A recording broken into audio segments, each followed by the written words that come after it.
سلامونه د لندن د بي بي سي پښتو ټلویزیون نړۍ د وخت ګورئ نننۍ خبرونه کې مو کابل بیا بریدونو لړزولی پر یوه ورځ 2 ځانمرګو افغان پلازمینه کې مرګ ژوبله اړولې اسلام آباد کې بیا ایکو سرمشریزه د سیمه ییزې اقتصادي همکارۍ دې غونډې ته افغان ولسمشر نه خو د ترکیه او ایران ولسمشران ورغلي وو پنجاب کې د پښتنو حال چارواکي وایي د ترهګرو په لټه کې عام خلک هم ښایي وځورېږي نور بیا وایي دا د پښتنو پر ضد عمل دی موږ پرې ځانګړی ریپورټ لرو خپرونه کې پر دې سربیره د امریکایي اروا نوي کول هغه ژمنه چې ولسمشر ټرمپ د خپل هیواد کانګرس ته د دندې له پیله خپله لومړۍ وینا کې کړې او د لاسرسي وړ سیلاني د خوځنده څوکیو کارونکو لپاره باید خنډ نه وي د برازیل یو کس یې ثابتوي جوړ تازه نړۍ د وخت کې پر دې سربیره لنډ خبرونه لرو د لوبو او سپورټ له تازه پرمختیاو مو هم خبرو نو هیله ده تر پایه راسره اوسئ افغان پلازمینه کابل نن څو چاودنو ولړزاوه چې طالب اورپکو پکې پر 2 امنیتي ادارو نږدې هممهاله بریدونه وکړل دا بریدونه چې د کابل په 6مه او 12مه سیمه کې شوي لږ تر لږه 3 کسان پکې وژل شوي او نږدې 40 نور ټپیان شوي دي طالبانو ویلي دواړه بریدونه همدوی کړي دي سید عبدالله نظامي نور حال راکوي دلته پولیس چارواکي وایي د کابل ښار په لویدیځه څنډه د 6مې امنیتي حوزې په دروازه کې لومړنی موټر بم برید وشو چې څو تنه وسلوالو ته یې لار پرانیسته چې دننه امنیتي حوزې ته ورشي او له پولیسو سره جګړه وکړي دویم برید د ښار په ختیځه څنډه د احمدشاه بابا په مینه کې په یوه امنیتي مرکز شوی چارواکي وایي په دغو دواړو پیښو کې 3 تنه وژل شوي او 38 تنه نور ټپیان شوي دي دا د روغتیا وزارت رسمي معلومات دي ولې ځینو سرچینو دا هم ویلي دي چې مرګ ژوبله له دې هم ورپورته ده امنیتي ځواکونه وایي چې له بریدونو وروسته یې په ښار کې امنیتي حالت پلټنې او څار ډیر کړی دی د طالب وسلوالو یو ویان ویلي چې بریدونه د 2 کسانو کړي او په وینا یې د ښار په ختیځه او لویدیځه څنډه کې په امنیتي مرکزونو او د جلب او جذب په یو مرکزي بریدونو کې لسګونه افغان پوځیان او پولیس وژلي دي دا په کابل کې له نسبتاً قرارې مودې وروسته خونړي بریدونه دي په داسې حال کې چې د اسلام آباد او کابل اړیکې تر بل هر وخت ترنګلې شوي دي کابل دلته د اسلام آباد سفیر ابرار حسین تیره اونۍ په 2 واري بهرنیو چارو وزارت ته ورغوښتی و وروستۍ لیدنه یې د افغانستان د دفاع وزارت له پوځي جنرالانو سره وه افغان چارواکو پاکستاني سفیر ته ویلي چې اسلام آباد باید په دې غور وکړي چې د دوی پر ټکو د ترهګرو اصلي ځالې په پاکستان کې له منځه یوسي او له افغانستان سره د توندلارو ډلو په ځپلو کې مرسته او همکاري وکړي سید عبدالله نظامي و کابل کې په سیمه کې د ناامنۍ سیوری په پاکستان کې د ایکو په سرمشیزه هم داسې خپور دی چې افغان ولسمشر پکې له ګډونه انکار کړی و پاکستان لومړي وزیر نواز شریف ټینګار کړی چې د سیمې نښلول د ایکو یا د اقتصادي همکارۍ ټولنې ته تر هر څه مهم کار دی ښاغلي شریف دا خبرې نن د ایکو په 14مه سرمشیزه کې په اسلام آباد کې کولې پاکستاني لومړي وزیر د سوداګرۍ انرژۍ کرنې او صنعت په برخه کې هم د غړو هیوادونو ترمنځ د لا ډېر همکارۍ غوښتنه کوله همدا شیبه له اسلام آباد سره زموږ همکار هارون رشید ملګری شوی نو هارون رشید صاحب په دې غونډه کې نورې کومې مهمې خبرې وشوې ګورې د دې چې کومه غونډه نن خپل سر ته ورسېدو اصل مقصد خو د علاقه کې چې کوم د اقتصاد امکانات دي په هغه باندې خبرې وشي او څنګه د لس هیواد چې دی خپلو کې د اړیکې زیاتې کی تګ راتګ زیات کی نور څه داسې امکانات لري نو هغه باندې رڼا واچوله د هر هیواد مشرانو دلته د پاکستان لومړی وزیر چې دی نواز شریف صاحب چې کوربم دی د دې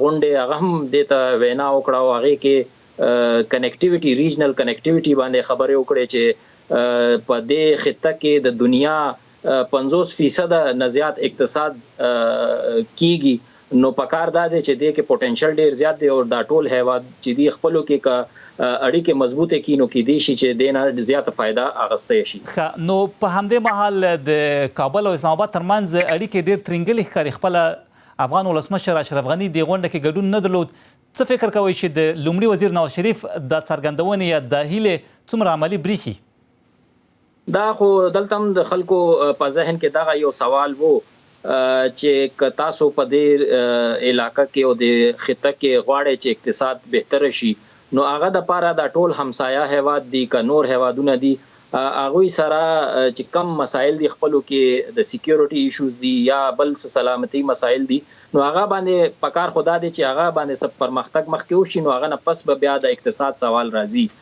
او نن هم دغه چې کم د افغانستان سفیر دی په اسلام آباد کې حضرت عمر زخلوال صاحب هغه خپل تقریر کې دې طرف ته اشاره وکړه زیاتې سخت خبره خو نه کړې خو دغه خبره یقین سره وې چې پکار دی چې پاکستان د پوله چې تړلې دی د 12 ورځو نه چې دا کلاو کې یو دې طرف ته یو ګام واخلي. ډېر زیات مننه.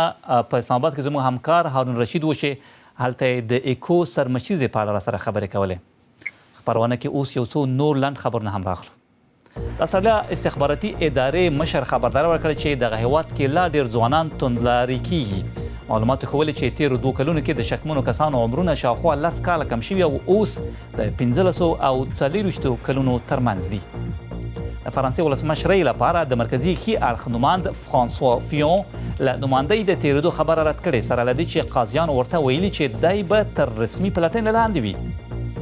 ښاغلي فیون په وار وار هغه ادعاوې رد کړې چې وایي د خپلې مېرمنې او اولادونو ته د داسې کار بدل کې پیسې ورکړې چې دوی نه و کړی. د ویلي دی به اپریل کې ځان د فرانسوي رای ورکوونکو پرېکړې ته سپاري. د هند تامل نادو کې زرګونه پلورنځي سر لننه د کوکا کولا او پیپسي له پلوره لاس اخلي. د سوداګرۍ دوی ټولنې له خپلو غړو په ګټې له بهرنیو غازي څښاک توکو سره شلون کړی دی. دوی پر دغو ګڼ هیوادیزو شرکتونو خپل ایالت کې د اوبو له اکمالاتو د ناوړه ګټې اخیستو تور لګولی دی. په همدې وخت کې بزګران له سختې وچکالۍ سره هم مخامخ دي. د چتر یوه اداره چې کوک او پیپسي دواړه پکې دي ویلي په ژور ډول نهیلي شوي دي. او یو نوې څېړنه ښیي چې د هغه درمل چې زړو خلکو کې د کمزورو هډونو درملنې لپاره کارېږي ښایي هډونه یې لا نور کمزوري کړي. دا څېړنه چې بریتانیا کې شوې د ورانه هډونو رنځورانو کې د هډوکو جوړښت کتله چې په بایسفوسفونیت درمل یې درملنه کېده. د څېړنې موندلې درمل لومړیو کې ښه کار ورکوي خو بیا ښایي د وړو درزونو لامل شي چې د هډوکي ورسره ځواک کمیږي. په پاکستان کې د تیرو څو اونیو د نامنیو له پیښو وروسته د دغه هیواد په پنجاب کې د پښتنو د نیولو او ځورولو رپورټونه ورکړل شوي دي. ویل کېږي د پنجاب پولیسو اوس هلته د میشتو پښتنو په څارنه پیل کړی دی. که څه هم د پنجاب حکومت یو وزیر هلته د پښتنو پر ځورونه بخښنه غوښتې خو وایي د سولې او ټیکاو لپاره د داسې ګامونو پورته کول اړین کار دی. خدای نور ناصر پرې له اسلام آباده رپورټ لري. د قبایلو لوستونکي دا د کوم امتحان تیاری نه دی بلکې هغه فورمې ډکیږي چې د پنجاب پولیسو د دې لوستونکو د څار پیلولو لپاره ورکړي.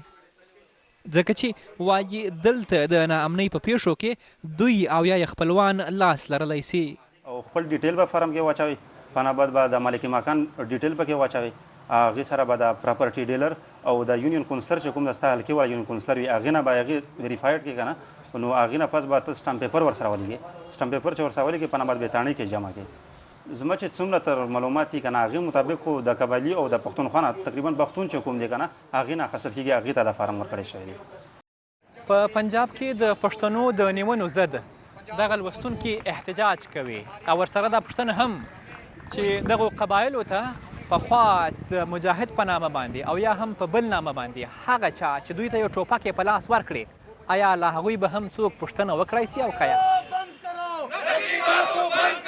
د دې احتجاج کوونکو غوښتنه همدا ده چې په دې تالاشیو کې ولې یوازې پښتانه هدف دي. زموږ احتجاج چې دی نو دا دې دپاره دی چې کوم نسلي او تعصبانه رویه د پنجاب حکومت او د سند حکومت د پښتنو خلاف شروع کړو بیا پښتنو کې خاص کر د مزدورانو خلاف هغې هلته کې لاړ شي هغې جابس کوي هلته کې یا مزدوري کوي په روډونو باندې ګړی خرڅوي قهوه خرڅوي نو باقاعده پمفلټس ایشو شوي دي په هغې کې دا لیکلي دي چې کوم کس کمیز پر توګه چولی وي کم کس قهوه خرڅوي کم کس چې هغه چشمې خرڅوي کم کس ریړه لګولې وي نو هغې چې دي نو هغې باندې تاسو نظر ساتئ هغې دهشتګردان دي. پر خواله رسنیو په پنجاب کې د پښتنو ضد شعارونو توند غبرګون په ځنډ خو د پنجاب واکمنې هم راویښ کړل. जो पख्तून यहाँ पंजाब में आबाद हैं کوم پښتانه چې دلته په پنجاب کې ژوند کوي هغوی زموږ ورونه دي. هغوی دلته د نورو خلکو غوندې د اوسېدو حق لري. لکن بدمرغي دا ده چې دلته کوم عملیات کیږي نو کله کله پکې بېګناه وګړي هم ځورول کیږي. مشکوکه پښتانه هغه چې له تیرو څو لسیزو راهیسې پر خاوره سیمه ییزو او نړیوالو لاسوهنو د دې وګړیو د میړانې، میلمه پالنې، بشردوستۍ او سوکالۍ ټولې نقشې د ترهګرۍ په تور رنګ ورنګولې. اوس هم هغوی سپین او پښتانه ګرم بلل کیږي. خدای نور ناصر، BBC اسلام آباد. د پښتونخوا سیاستواله بشرا ګوهر وایي له پښتنو سره د دې په وینا ناروا چلن په پنجاب کې روان دی. خدای نور ناصر په اسلام آباد کې له اغلې بشرا ګوهر سره خبرې کړې او پوښتلې چې د پښتنو په اړه د رسمي پاڼو او نوټیسونو خپرېدا باندې څه وایي. په دې باندې خو تحقیق هم وشو او آن د ګراوند دا اکسپټ هم شو چې دا چې کوم پامفلټس دي دا ډسټریبیوټ شوي دي. منډي بهاودین کې شوی دی، لاهور کې شوی دی، خو که موږ ووایو چې زه دا نه دي شوي، خو حقیقت خو دا دی چې زیاتې روان دی که نه، یو ناروا کریک ډاون پښتنو خلاف روان دی او هغه خو ډیلی خبرونه را روان دي. نو کوشش د پنجاب حکومت دا ډیر لوی کوشش و چې د دهشتګردۍ او د دهشتګردو نه د اټینشن اخوا کړي او پښتنو په لای راولي. او دا چې کوم وګورو همدا پښتانه په قبایلو کې یا هم په نورو پښتون میشتو سیمو کې پخوا د ریاست پاکستان لپاره استعمال سوي دي په بیل بیل نومونو باندې یا هغوی کارولي دي. ستاسو په اند د دې ډیره ذمهواري په ریاست باندې راځي او یا هم خپله په پښتنو باندې څه ګرم دي هغوی؟ ګورئ پښتانه شاته پاتې کړي دي فور سټریټیجیک انټرست. ټیک شو چې کله نه مونږ کترې چې لا پاکستان څنګه جوړ شو نو پښتانه او د فاټا پښتانه استعمال کړي او زیاتر که بیا د ضیاءالحق وخت کې وګورو نو اومې لکه پراکسي وار دپاره لږ ډالرو او ریالو دپاره پښتانه از کینن فوډر استعمال کړي او دې کې لکه ټیکهداران فایده کړې ده. ټیکهدارانو فایده کړې ده او که زموږ دننه دي او که بهر دي. د پنجاب حکومت په دې باندې بخښنه هم غوښتې ده. د قانون وزیر رانا ثناء الله د رسنیو سره په خبرو کې دا ویل دي او خو ورسره دا ویل دي چې همداسې د تالاشۍ یا هم د پښتنو یا د نورو څه د هغوی څخه پوښتنې کول، پوښتنې ګروېږنې کول وایي دا د سولې لپاره هلته اړینه ده، ضروري ده چې داسې وسي. تاسو په دې باندې څه وایاست؟ رانا ثناء الله خو کلاو جسټیفای کوي چې دهشتګرد پښتانه دي نو ځکه موږ ورپسې ځو. ټیک شو خو کلاو دا خبره کوي او بیا دا د بخښنه د څه غواړي چې تاسو به لکه که سیریس یې یا شهباز شریف سیریس دی نو هله پکار دي چې اکشن واخلي د ټولو خلاف چې کوم دا کیسه کوي. د پښتونخوا سیاستواله بشرا ګوهر وه. خپرونه کې اوس لږ دمه کوو خو چې بیرته راستنیږو د لوبو سپورټ خبرونه بېلابېل ریپورټونه شته چیرې مزئ راسره اوسئ.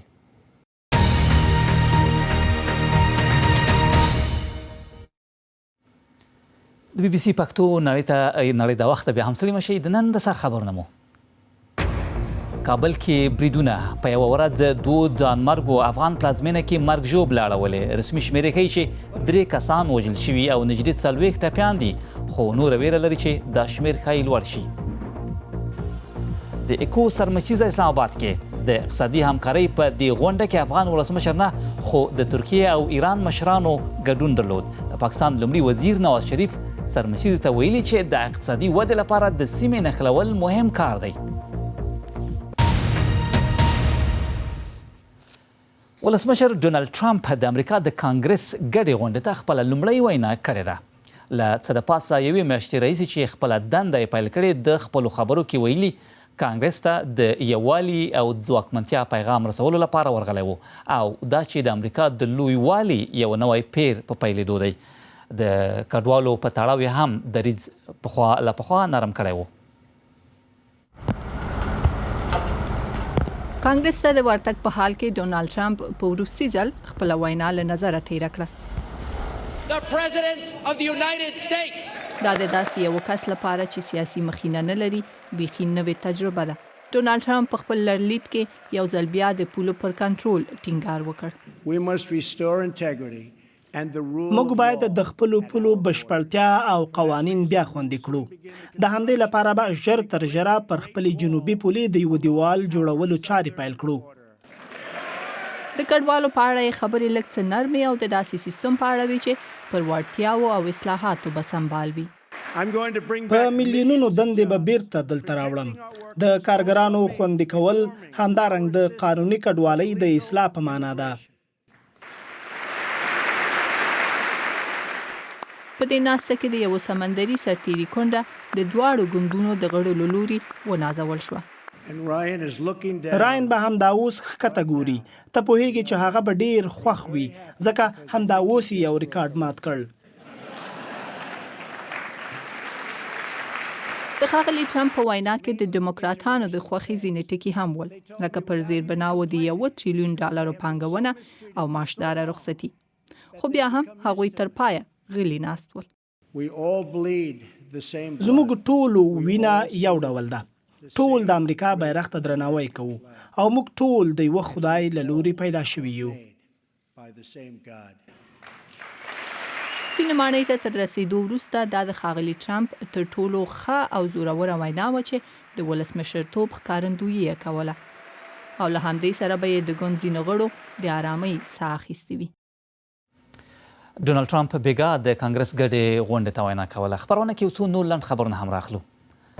د امریکا پخوانی ولسمشر باراک اوباما او میرمن یې میشل له پنګوین رانډم هاوس خپرندوی سره د کتاب پر یو تړون سلا شوي دي. دوی نیویارک میشتي خپرندوی د دې تړون اعلان د 2 کتابونو نړیوالو خپرندویزو حقونو لپاره کړی دی. نومونه او نور جزئیات لا تر اوسه نه دي روښانه شوي خو باور دی چې دا تړون د $80 میلیون ارزښت لري. یو کمبودای کس د دغه هیواد د لومړي وزیر هون سین یو مخور ګوتنیونکي د وژلو پر سر محاکمې ته وړاندې شوی دی. ایوت آنګ چې یو پخوانی سرتیری دی په 2014 کال کې په پلازمینه پنوم پین کې د کیملی په وشتلو تورن دی. ښاغلي آنګ محکمې ته ویلي د کیملی د پیسو پر سر یو شخړه کې وشتلی و خو کمبودیا د سیاسي تاوتریخوالي تاریخ لري او ډیر شک کوي چې دای د خپلې دیموکراسۍ پلوه مبارزې پر سر وژل شوی و. بریتانیا کې ساینسپوهانو د دې پخلی کړی چې د چاغوالي او سرطان ناروغۍ ترمنځ ځواکمن تړاو دی. دوی څېړنې موندلې چې چاغوالی د معدې غټو کولمو یعنې تیونو او رحم په ګډون په 11 ډوله سرطان ناروغیو د اخته کېدو خطر زیاتوي. دوی وایي د سګرټ څکاوی یا څکوي له پرېښودو وروسته د روغې څټې وزن ساتل تر ټولو مهمه لار ده چې په سرطان د اخته کېدو خطر کم شي. نو خبرونه ته دوام ورکوو. ورځو افغانستان ته هلته د امریکا په مشرۍ د ناټو ځواکونه وایي په ننګرهار ولایت کې د اسلامي دولت نومې یا داعش ډله د تیر کال پرتله ډیره کمزورې شوې ده. نو دا خبره د BBC پښتو ماښامنۍ راډیو خبرونه کې په ریپورت کې ځای شوې ده چې نن پکې ابراهیم امیري در سره ملګری دی او دا خبرونه هره ورځ د کابل پر 9:30 او د پېښور په 8 بجو اورېدی شي. هیله ده نن هم درنه پاتې نشي او واورئ. خبرونه کې اوس د لوبو او سپورت خبرونه هم راخلو. فوټبال کې چینایي کلبونو د دغه هیواد د ژمي مهال لیګ موده کې $410 میلیون لګولي او لګښت کې د انګلستان له پریمیر لیګه اوښتي دي. د دغه هیواد د ژمي کړکۍ پرون وتړل شوه چې د چین سوپر لیګ 14 کلبونو پکې له $270 میلیون زیاتې پیسې لګولې. هغه اندازه پیسې چې د انګلستان 10 سر کلبونو جنوري کې لګولې وې. لوبډله کې د نوي موسم لپاره د بهرنیو لوبغاړو د شمیر محدودیت لا هم پر ځای دی. د لیورپول ښاري شورا وایي د تالیواله دي چې د دوربن پر ځای د 2022 کال لپاره د همګټو هیوادونو د لوبو قرباني وکړي. دا خبره وروسته له هغه راځي چې د جنوبي افریقا د سپورت وزیر ویلي وو لګښتونه ښایي د دوربن ښار دې ته اړ کړي چې د دغو لوبو له قربانۍ تیر شي. د همګټو هیوادونو د لوبو فدراسیون به د دوربن د قربانۍ پر سر وروستۍ پریکړه کوي. او د سری باولر ټام کورن د ویسټ انډیز سفر لپاره د انګلستان یو ورځنیو کرکټ سیالیو لپاره د جک بال پر ځای احتیاطي غوره شوی دی. دغه 21 کلن د اوسني لاین سفر پر مهال ښه ځلېدلی و او د سریلانکا پر وړاندې 2 ورځنیو لوبو کې 10 ویکټې اخیستې دي. کورن چې جنوبي افریقا کې زیږېدلی لومړی ځل دی چې د لویانو د انګلستان کرکټ لوبډلې د لویانو لوبډلې لپاره غوره کیږي. برازیل کې یو سړی خپل ټاټوبي کې د داسې سیلانۍ مخکښي کوي چې معیوبان ورته لاسرسی ولرلی شي. دی له خپلې تجربې هڅېدلی کله چې برازیل کې سفر کاوه. د ټوریزمو اډاپټو په نامه یې د سفر یو شرکت هم جوړ کړ. موخه یې همدا وه چې خوځښت کې له ستونزو سره مخامخ خلکو لپاره د رخصتیو لارې چارې برابرې کړي. ریکارډو شیموساکای د معلولینو سیلانیانو د خوځښت یوه څانګه چلوي. د 15 هیوادونو او 200 ځایونو ته د یوې موخې لپاره سفر کړی. زه په لومړۍ کرښه کې یم، نو زه له هر ډول ستونزو سره د دې لپاره مخامخېږم چې د ګاډۍ کاروونکي یې مخامخ کېدو ته اړ نه شي.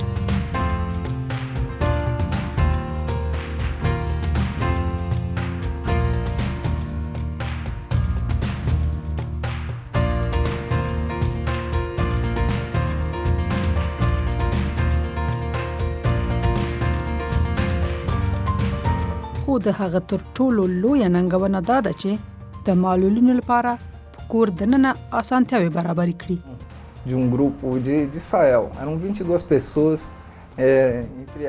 برازیل لا هم ډیر بې ثباته حالت لري. هیڅوک یو معلول کس ته د مشتری په سترګه نه ګوري. یو وخت اسرائیل له ما څخه د 22 سیلانیانو غوښتنه کړې وه. له هغوی یې 10 د معلولینو ګاډۍ کاروونکي وو. په برازیل کې د ترانسپورت هیڅ داسې شرکت نشته چې په یو وار 10 ګاډۍ چلونکي یوسي. دلته په ساو پالو کې هیڅ داسې هوټل نشته چې په یو وار د دومره معلول کسان وساتلی شي، ځکه هغه هیوادونه دغه ډول خدمتونه وړاندې کوي چې هلته سوداګرۍ میلیارډونو ډالره ګټه لري.